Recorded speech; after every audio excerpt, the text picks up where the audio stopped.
ऋषी, अरे सगळे गेले जेवून आवरून, तू काय इथे बसलायस?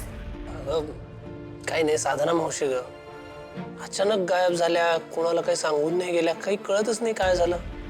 हो ना, मी पण आता तोच विचार करत होते. तसं राधाताई म्हणाल्या की त्या गावी गेल्या आहेत, पण आता त्यांचं गाव कोणतं काय आपल्याला काहीच माहिती नाही ना. एक्झॅक्टली, मी आता साहेबाला त्यासाठीच फोन केला की ऍटलीस्ट त्यांचं गाव कुठलंय कळलं ना तर काहीतरी कॉन्टॅक्ट करू शकू आपण. म्हणजे काय मेडिकल इमर्जन्सी आहे का पैशांची गरज आहे काय ते कळेल तरी आपल्याला मदत करता येईल त्यांना. बघू आता. ऋषी तुला खरं सांगू, मागे पण त्या अशा गायब झालेल्या तेव्हा त्यांचा ऍक्सिडेंट झाला होता. माझ्या डोक्यातनं तेच चक्र चालू आहे. म्हणजे त्या एवढ्या साध्या गोळ्या आहेत, त्यांना इकडचं काही माहिती नाहीये, काही वाईट तर झालं नसेल ना. वहिनी तू टेन्शन घेऊ नको, डोंट वरी, काही नसेल झालं त्यांना. I hope. बरं तू जा आता, जाऊन झोप लवकर. तुला उद्या कॉलेजला जायचं असेल ना, परत जॉईन होशील तू. नाही का? नाही, मी नाही होणार आहे जॉईन परत. अरे पण का? अरे कमळीला घेतलं ना परत कॉलेजमध्ये. ऋषी, हे बघ, तुझे विद्यार्थी, त्यांना शिकवणं, ह्या सगळ्याची तुला सवय आहे. तुला करमणार आहे का या सगळ्याशिवाय? माझं महत्वाचं नाहीये आता बहिणी, माझं मी बघीन. मला टेन्शन कमळीचं आहे. मी तिथे नसल्यामुळे कामिनी आजींना सगळं रान मोकळं आहे. त्या त्यांना हवी ती मनमानी करणार आणि कमळीला असून त्रास देणार.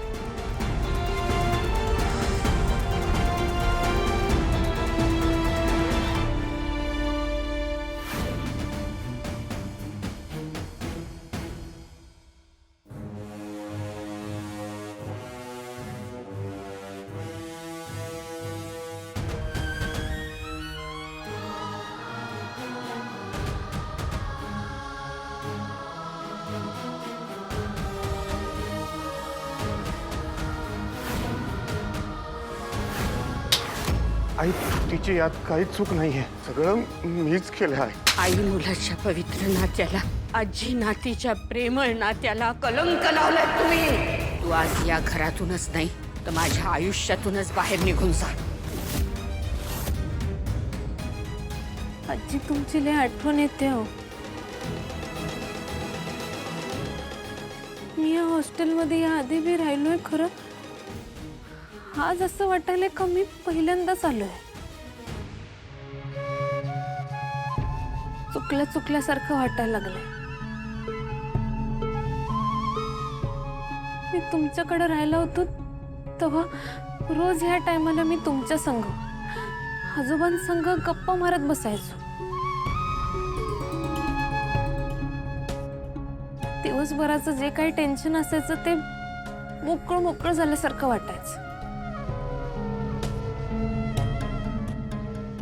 आजी, मला नाही माहित जेव्हा कवा आता आपण भेटू तेव्हा तुम्ही माझ्या संग बोलाल की नाही. खरं मला बोलायचं हो एकदा तुमच्या संग. तुमची समजूत काढायची आहे, तुम्हाला सांगायचं आहे का मी जे काय केलं ते तुमच्यासाठी केलं. मनापासून तुमची माफी मागायची आहे का मी फसवलं नाही हो तुम्हाला.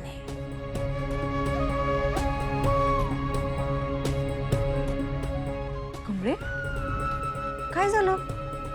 झोप येईना काय?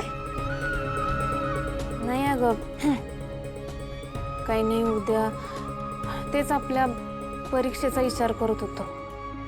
उद्या आपल्याला कॉलेजवर गेल्यावर ते परीक्षेचा फॉर्म भरायला पाहिजे बघ. त्याची मुदत केव्हा सुरू झाली. होय, ती उद्या आहे ना व. आज कशाला जागत बसलीस? चल झोपून घे. ये.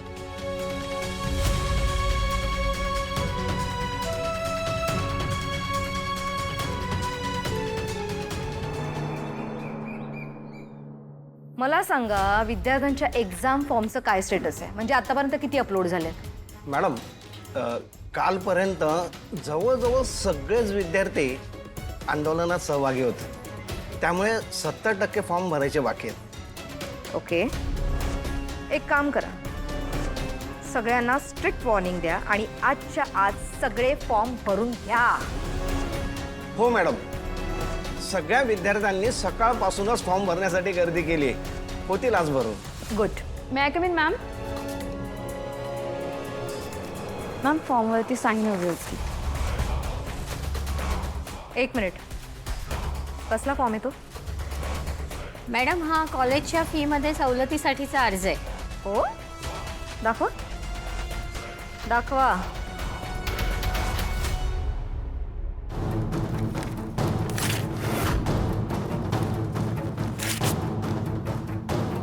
तुला कुठलीही सवलत मिळणार नाही. निघ. मॅम प्लीज मला फॉर्म भरू द्या, असं नका करू प्लीज मॅम. यासाठीच मी तुम्हाला इथे बोलवलंय. जेव्हा फॉर्म भराल ना तेव्हा पूर्ण फी घ्यायची, आणि जर फी नाही दिली तर फॉर्म भरता येणार नाही. कळलं? अहो मॅडम, आपलं कॉलेज गरीब विद्यार्थ्यांना सवलत देतं आणि त्यांची फी आपण स्वतःच भरतो. आणि मुदत संपायच्या आधी हा अर्ज युनिव्हर्सिटीला जाणं महत्त्वाचं आहे. त्याची काहीच गरज नाही. सगळ्या सवलतीच्या गोष्टी बंद करायच्या. फी भरल्याशिवाय कुणालाही एक्झामचा फॉर्म भरता येणार नाही. आणि राहिला प्रश्न तुझा, फी भर नाहीतर नेक्स्ट इयरला ये एक्झाम द्यायला. मॅम प्लीज असं नका करू, माझं वर्ष व्हायला जाईल मॅम प्लीज. निघ. तो कचरा उचलायचा आणि निघायचा.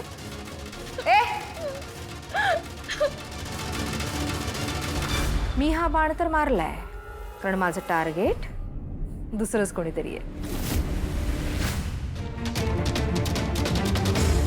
काय आहे कुंबळे?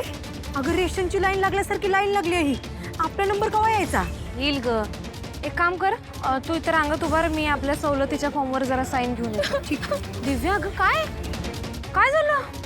अगं मी साईन घ्यायला गेलेलो तर रागिणीने सगळे पेपर फाडून टाकला.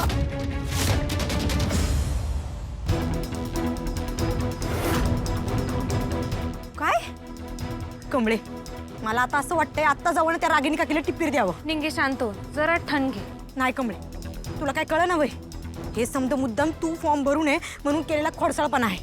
यो असला नियम पहिला कधी होता काय? निंगे मला माहित आहे. खरं आता आपण काय करू शकतोय का? आजच्या आज परीक्षा फॉर्म भरणं गरजेचं आहे. अगं पण मी असे अचानक पैसे कुठून आणू? नाही आहेत माझ्याकडे. दिव्या अगं, तुझ्या या प्रश्नाचं उत्तर माझ्याकडे बी नाही.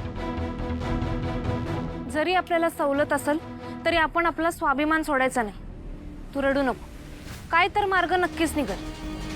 तू काहीतरी विचार कर आणि मला बी काय सुचलं, मला मदत करता आली तर मी बी करतो. हं, शांत राहा.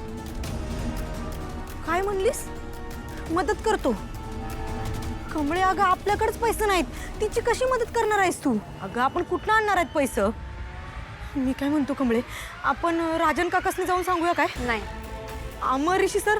निंगे, अजिबात नाही. अगं आपल्यासाठी किती वेळा सगळ्यांना त्रास द्यायचा आहे?